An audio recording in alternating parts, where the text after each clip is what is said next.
In today's video, I'm going to teach you how to fix Google Antigravity login bug. If your Google sign-in is failing or stuck in a loop, this quick edit will resolve a serialization issue inside the app's code.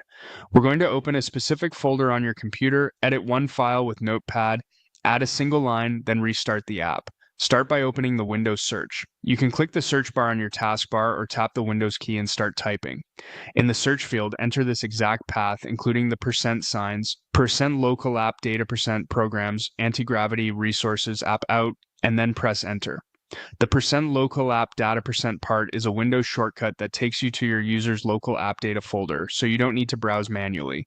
When the folder opens, look for a file named main.js. This is the main JavaScript bundle the Antigravity app uses. Right-click main.js to bring up the context menu. From there, choose Open With and select Notepad. If you see multiple editors, Notepad is perfectly fine for this change and doesn't require any extra setup. With the file open, place your cursor at the very top of the document before any existing code. Paste this exact line exactly as shown on its own line. Big int dot prototype at toadsan of function, return this to string. This line teaches JavaScript how to convert big int values into strings when creating JSON. Without it, any big int in the data can cause the login flow to error out, which is why the Google sign-in can break. Make sure you include the parentheses, braces, quotes, and the final semicolon exactly as written.